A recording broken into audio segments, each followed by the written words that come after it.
आज मी बनवतीये मस्त अशी कोथिंबीर वडी। पण ही कोथिंबीर वडी अजिबात असं पण तळून बनवत नाहीये, तर मस्त अशी आज आपण ही एअर फ्राय करणार आहोत। इथे आहे अगारोचा हा एअर फ्रायर। 4.5 लिटरची याची कॅपॅसिटी आहे। अगदी छोट्या फॅमिलीसाठी पटकन यामध्ये पदार्थ तयार होतात आणि छोटंसं गेट टुगेदर असेल तरी पण याचा छान उपयोग होऊ शकतो।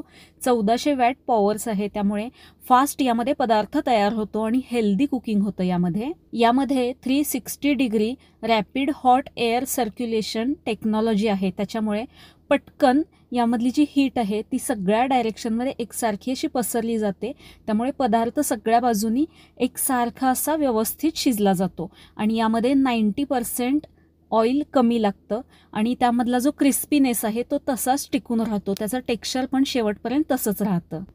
यामधलं हे जे बकेट आहे ते काढायला एकदम स्मूथ आहे आणि यामध्ये अशा पद्धतीची एक प्लेट दिली आहे, त्याच्यावरती आपण पदार्थ याच्यावरती ठेवून शिजवू शकतो। हा आतला जो पार्ट आहे तो नेहमी क्लीन आणि ड्राय ठेवायचा आहे।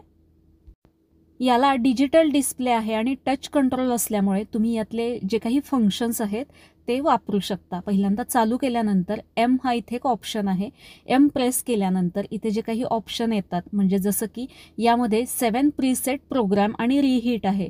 यामध्ये French fries, chicken leg, shrimp, cake, stick, fish, ribs असे हे ऑप्शन आहेत। एका बाजूला टेम्परेचर तुम्ही कमी जास्ती करू शकता, प्लस मायनसचं साईन आहे, आणि एका बाजूला टायमिंग कमी जास्ती करू शकता। यामध्ये कीप वॉर्मचं एक फंक्शन आहे, त्याच्यामुळे यामध्ये पदार्थ तयार झाल्यानंतर देखील गरम राहतो। हे कॅरी करायला देखील एकदम सोपं आहे, अगदी सहज उचलून आपण बाजूला ठेवू शकतो। याच्या मागच्या बाजूला हे अशा पद्धतीचं असल्यामुळे हे डायरेक्ट भिंतीला टच होत नाही। हे साफ करण्यासाठी पण एकदम सहज सोपं आहे, अजिबात कॉम्प्लिकेटेड नाही। साध्या पाण्याने स्वच्छ धुवून पुसून तुम्ही ते परत एकदा वापरू शकता। ही कोथिंबीर वडी मी इथे वाफवून घेतलेली आहे। एअर फ्रायर हा आपल्याला आधी प्रीहीट करायचा आहे 180 डिग्रीला 3 मिनिट मी इथे प्रीहीट करून घेतलाय। आता यामध्ये आपल्याला या वड्या ठेवून घ्यायच्या आणि याच्यावरती हलकंसं तेल लावून घ्यायचं। आधी 5 मिनिटासाठी सेट केलंय, 5 मिनिटानंतर या वडीची बाजू आपल्याला पलटून घ्यायची आणि अजून 5 मिनिटासाठी हे आपल्याला लावून द्यायचं आहे। 5 मिनिटानंतर म्हणजे एकूण 10 मिनिटानंतर मस्त खरपूस अशी ही वडी तयार झाली आहे। इथे मी बनवतेय पनीर टिक्का। त्यासाठी पनीरमध्ये कांदा, ढोबळी मिरची घातली, दही, लाल तिखट, मीठ, गरम मसाला, अर्धा चमचा बेसन आणि अर्धा चमचा फक्त तेल घालून सगळं चांगलं मिक्स करून घ्यायचं आणि हे आपल्याला या ट्रेवरती पसरवून घ्यायचं आहे। 180 डिग्रीला फक्त 10 मिनिटासाठी मी सेट केलंय। अगदी सुंदर असा पनीर टिक्का होतो। डाएटसाठी तुम्हाला काही बनवायचं असेल तर ही डिश तुम्ही नक्की ट्राय करू शकता। अगदी कमीत कमी तेलात मस्त असं तयार होतं।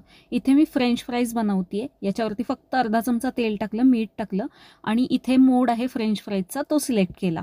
अगदी झटपट, कमी वेळात आणि कमी तेलामध्ये हेल्दी असं तुम्ही जेवण यामध्ये बनवू शकता, पदार्थ बनवू शकता। तुम्हाला पण हे मागवायचं असेल तर डिस्क्रिप्शनमध्ये याचे पूर्ण डिटेल्स दिले आहेत, तिथून तुम्ही मागवू शकता। 10 मिनिटानंतर मी बाहेर काढून ते फ्रेंच फ्राईज थोडेसे एकसारखे करून घेतले, परत 10 मिनिटे हे मी फ्राय करून घेतलेले आहेत। काम झालं की छान स्वच्छ कोरड्या कापडाने हे पुसून घ्यायचं आणि हवं तेव्हा तुम्ही हे वापरू शकता। तुम्ही जर तुमच्या आहारामध्ये हेल्दी पदार्थांचा समावेश करणार असाल तर हे एअर फ्रायर तुमच्यासाठी अतिशय उपयुक्त आहे। कसा वाटला व्हिडिओ कमेंट करून सांगा। धन्यवाद।